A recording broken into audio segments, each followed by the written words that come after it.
welcome back to My Life Deliberately. I'm just out putting a stain on some of the handrails we have around the property. The stuff that I'm using is called Ready Seal. I find this to be better than a lot of other stains that I've used in the past. It's an oil-based stain. I prefer oil-based over water-based stains, and I like it because it penetrates, and the color, it seems to hold up to the weather a lot longer than other stains that I've used in the past.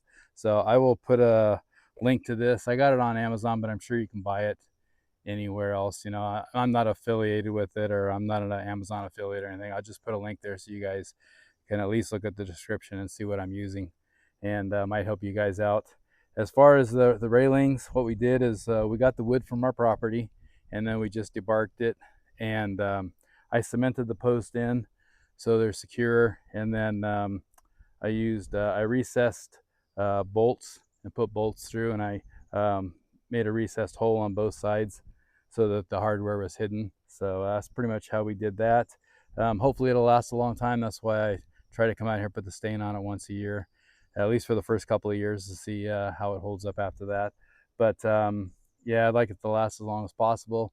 Although the wood's free in the property, the cement costs something and the bolts cost something, which is not, that's minor, of course, but it's the labor, it's the work. You know, I have other things to do, and so I'd like to preserve these as long as possible, and so I don't have to redo them. So I broke my tractor. Not sure how I did this, but the problem is I can't get my front loader implements like the grapple and the bucket here loaded onto the tractor. Let me turn you around and show you what's going on here.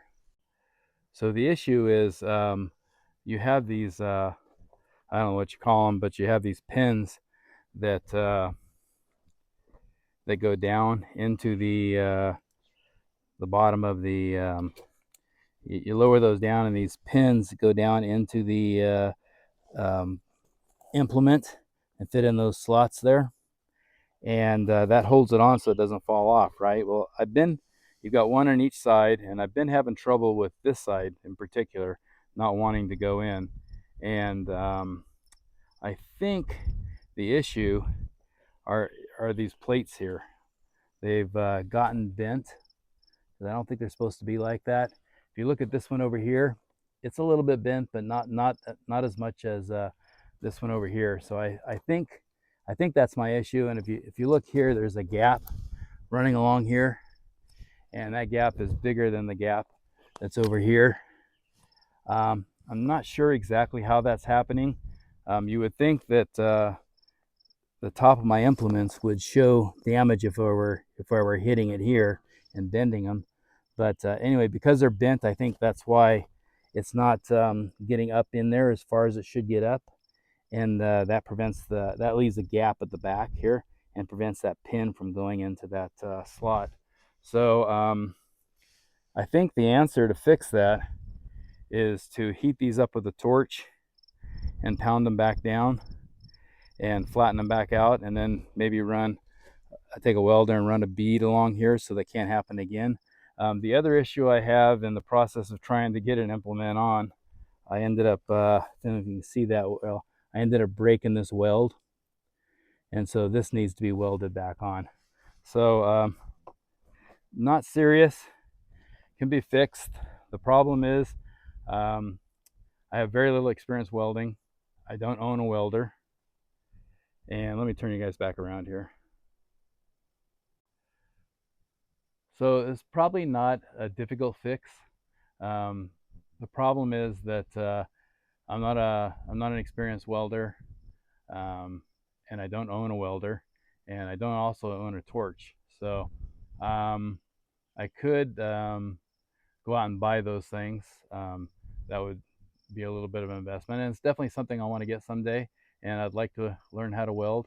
But right now,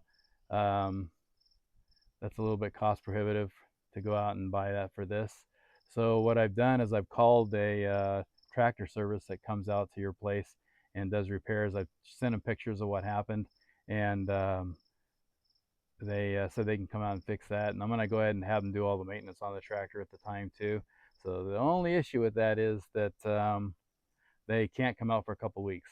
So the tractors, as far as my grapple is concerned, which I need to in order to put logs on the cutoff table, is out of commission. So I think I can still drag logs up onto the roads and cut them off to 8-foot lengths by attaching a strap to the back of the tractor and to the box scraper and pull them up that way. So I think I can still go out and try to harvest stuff. I just won't be able to put anything on the cutoff table and cut it off. So that's kind of a bummer, another little setback. But that seems the way it goes out here in North Idaho. You take 2 steps forward and you fall back one. So anyway, that's where I'm at on the tractor. So I think I'll try and take it out onto the roads and pull some of those logs up and cut them off. So I'll see you guys out there. Also, I saw a video from Rock Hill Farms that he had put out about 3 weeks ago where he had a similar issue, and his turned out to be that these the arms on the loader, right there, these arms on the loader weren't one of them had been bent, and it wasn't in line with the other one. So he talked about how you can check that and so forth. So I did bring the tractor into the my pole barn, and so it was all the way inside on a level surface. And then I lowered the arms down till they were about a 1/16 of an inch, 1/8 of an inch off the ground, and they were both the same. So that's good news. That would be a much bigger problem if the arms had been bent, and I guess that can happen by carrying a heavy load unbalanced, and I do carry some heavy loads sometimes. So luckily the arms are okay. So I'm pretty sure it's the plates. We'll see.